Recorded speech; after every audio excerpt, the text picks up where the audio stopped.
What a morning for a bit of pruning. Still see the moon in there. We've got a nice hard frost. January starting off with a bang.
So one thing I forgot to mention in the previous video regarding pruning in the rain is why we don't do that.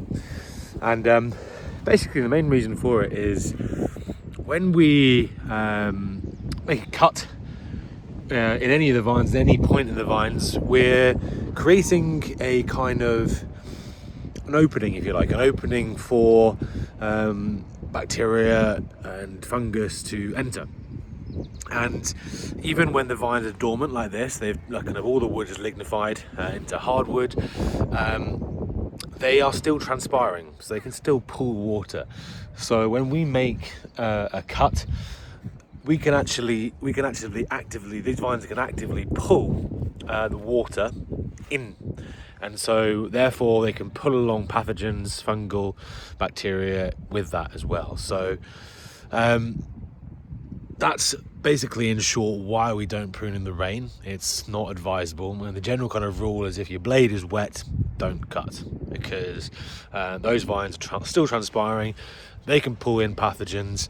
And if you've already had a year where there's been a high disease pressure, and there'll be plenty of powdery mildew spores, downy mildew spores around in the soil, on the wood here as well, then you're opening yourself up to further infection later in your current year, because those vines can pull those spores in. So that's why we avoid it at all costs. Even if we're kind of running behind schedule with our pruning, we'll try not to prune at all in any kind of conditions where there's precipitation. Even if it's just light precipitation, we'll try and keep it until it's dry. So another kind of interesting element when it comes to pruning, this is all about kind of expanding knowledge, expanding understanding of the plant, is something I didn't talk about in the previous video. Something called apical pressure, and understanding the different hormones within the plant. And this is something that I think that we've actually been doing potentially slightly wrong in the past, and only just kind of learning about it now. And we're going to try it this year and see what happens. But basically, imagine what happens in the vine. So if I look at this, for example, you've got two different kind of main hormones working in tandem in the vine. So right on your fruiting cane here, at the tip, you've got auxin. So auxin, like in most plants, directs the shoots towards the sunlight, and it's quite a dominant hormone. So imagine this is in the wild. We wouldn't have the canes lying down on a wire like this. Obviously the vines would be wrapped around a tree perhaps, and they'd be trying to shoot upwards as fast as they can to get towards the top of the canopy to get the most sunlight. So auxin is a very powerful hormone. It's dominant, and it is trying to push the kind of outer shoots here right at the tip. So then the other hormone that works in the vines is something called cytokinin, and that works from the base. So you've got two hormones working in opposite directions. Auxin works from the tip of the shoot all the way back this way towards the head, and cytokinin works from the base of the trunk all the way up to the head here, prioritizing these what we call basal buds, and they're working in tandem. But what can happen when we talked about charge count and charge count in the vines?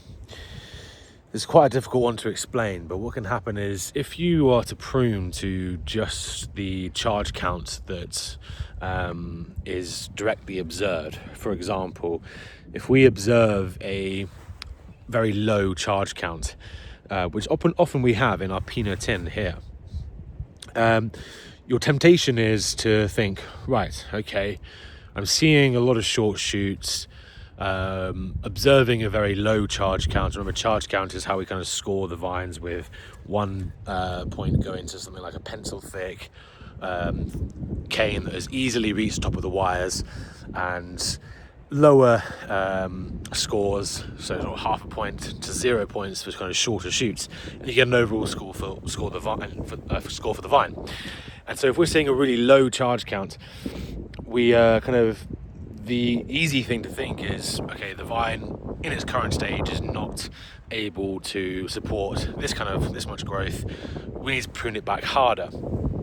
And in some circumstances, that can actually be negative. It can force a sort of negative cycle, because what we actually might be seeing is not necessarily a raw kind of deficiency of the plant, is that it's not able to support that much growth. It's actually a hormonal imbalance, and I mean a hormonal imbalance between auxin and the cytokinin. And so to kind of explain that, what you typically tend to see, if this is the case, let's say we pruned to a very low charge count, so we pruned to a 6 or 7 kind of charge count, which is very low, and we left 5 or 6 buds on the cane only. What happens is the auxin essentially kind of dominates and wins the race between the cytokinin coming up from the base here. And so what you typically would tend to see is the end shoot here would be really dominant and would shoot very early in the spring, and it would easily reach top of the wire, and actually maybe the second one back from that as well. And then you see close to the kind of renewal zone or the basal zone, you'll see shorter shoots, because the auxin has basically suppressed those basal buds and taken charge of the plant and pushed everything into the end shoots, because it's thinking like it would in the wild. It's trying to push those shoots up to the canopy, and it's basically dominated the other hormone, cytokinin. Now, that's what we mean by a hormonal imbalance, and that leads to all sorts of problems, because when you come to pruning, what you want is you want to be taking from those kind of you want to be taking canes from and spurs from those sort of renewal positions, which are closer back to the head, closer back to center. Now, if those haven't grown well in the spring because of the auxin has dominated and those basal buds have been suppressed, then you're kind of really short on options. So that causes a recurring cycle, because what we see in the summer as the vine progresses is we see, low charge count, the vine is growing not very well. And so our instinct again when we come to winter is to prune it back harder again, and we get this ongoing cycle. So the theory behind doing something a little bit different and trying to address this hormonal imbalance is where we actually, kind of think of pruning as prune to sort of architectural potential rather than raw charge count. So we prune to the potential of the plant, and then come in the springtime when we come to sort of shoot selection, that's our opportunity to kind of bring it back into balance a little bit more, bring it into more of a line with that original charge count. And the reason we want to do this is if we leave kind of a bit more buds on our fruiting cane at winter time, when we go into bud burst, we have more buds to sort of balance that auxin spread. So not kind of any one at this tip here dominates too early on. So we have more we call kind of auxin sinks, which kind of pull that auxin and stop that auxin from dominating and spreading back this way towards the head too quickly. And it allows the cytokinin, the other hormone, to come up and come into these basal buds. So you get more of an even spread, more of an even bud break, not one shoot going aggressively faster than the rest, and the others being suppressed. So that's a theory. And then when we come to sort of shoot thinning, we'll take that a step further. And if we see a dominant shoot, that's when we'll probably remove that one again to get more of an even bud break and more even growth spread throughout the spring. And then we should, in theory, eliminate the possibility of getting more and more short shoots in that kind of renewal zone that we're after year on year. And so that's where pruning just to a charge count on its own can potentially be detrimental. So that's something that I'm trying to get my head around now and learning that as we go. And we've trialed that in the peanuting this year because we've typically been seeing that exact scenario year on year where we've got really strong dominance on the canes right at the tip of, on the shoots right at the tip of our cane. And then in that kind of regenerative zone, those basal shoots are all fairly suppressed and quite short, and so we're typically seeing a really low charge count year on year. And so in the past years we've pruned it quite hard, quite aggressively, to try and in our heads bring the vine back into balance. And so this year we're trying something different, where we're going to leave quite a bit more buds than what the direct charge counts suggest that we should. And then come the spring, when hopefully the buds are kind of all broken a bit more evenly, that's when we'll reduce that charge count back in line a little bit more. So that's the theory behind what we're doing, and keep you posted on how it works.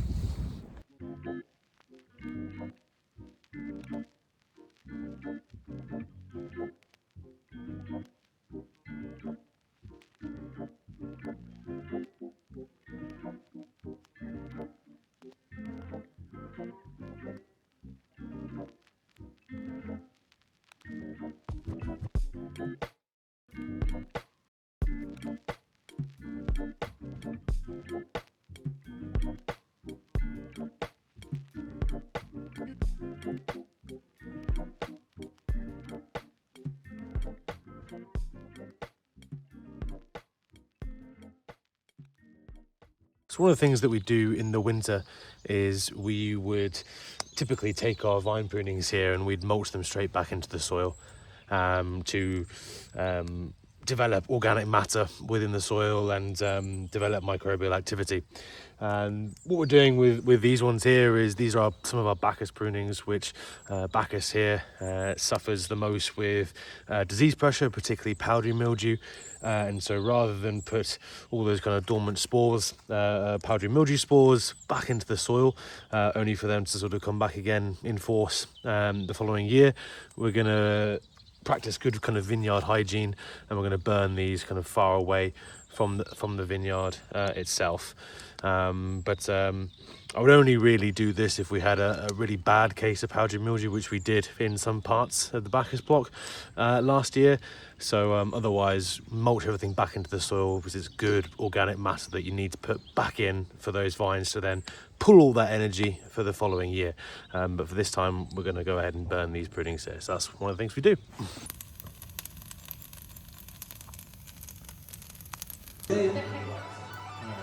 But the white side was whiter this year than it was before. It's really juicy as well. Yeah. Can I try it?